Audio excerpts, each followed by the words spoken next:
The creepy and morbid imagery in F.W. Murnau's Nosferatu has made it one of the most influential and easily recognisable horror films of the silent era. Images of Count Orlok barely fitting through a doorway or slowly rising from a coffin are as iconic of early cinema as they are of the horror genre as a whole. But that creepy imagery did more than terrify its audience. It laid the groundwork for a revolution in Gothic cinema. So for the first of two films we'll be looking at in 1922, here is Nosferatu, Symphony of Horror.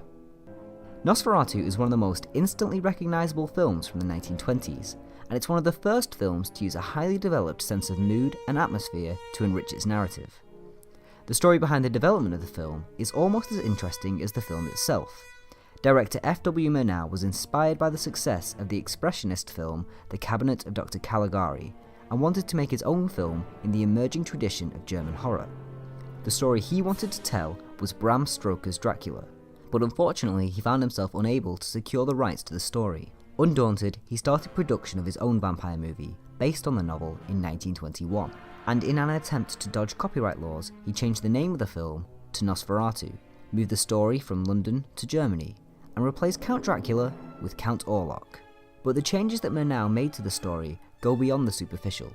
The character of Dracula was transformed from a suave icon of sexuality into an animalistic beast, bringing with him despair and petulance. Another change that Nosferatu made to the vampire canon was the idea that vampires could be killed by sunlight. In Stoker's novel, sunlight weakens Dracula, but he is ultimately unharmed. But Count Orlok's death by sunlight stuck in the public's consciousness, and it was an idea that we would see used again and again.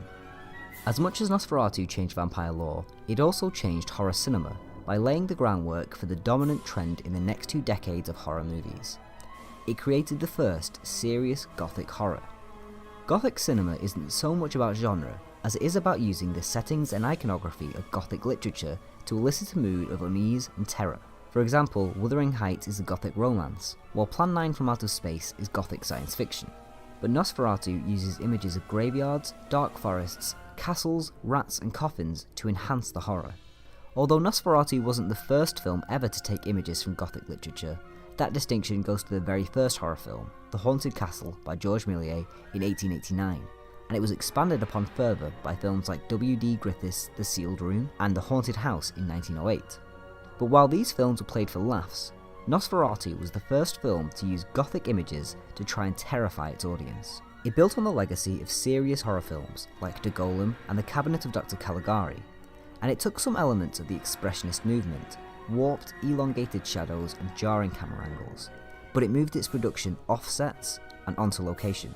The film wasn't focused on using its environment to express the mental states of its character, but to build a heightened atmosphere of tension for the audience. Along with the use of Gothic images, Murnau used other techniques like the use of jarring stop motion for Count Orlok's psychic powers, mismatching frame rates to speed up a carriage ride, or a single shot in photo negative, which simultaneously suggests Hatter moving from our realm to one of horror, and creates an eerie feeling of unreality. Murnau also uses dramatic irony, where the audience is aware of what the characters aren't, to expand upon that uneasy feeling. Competing rational and supernatural ideas build tension, and bring you into a world where horror is real, and unexpected terror lurks beneath seemingly rational explanation. The people of Weisberg may believe that the sailors that just arrived in their port died of plague, but we know they fell to the curse of Count Orlok. Nosferatu's most obvious influence came in the cycles of Gothic horror from Universal and then later Hammer horror, but it has seen a slight resurgence in films like The Woman in Black, Sleepy Hollow and Crimson Peak.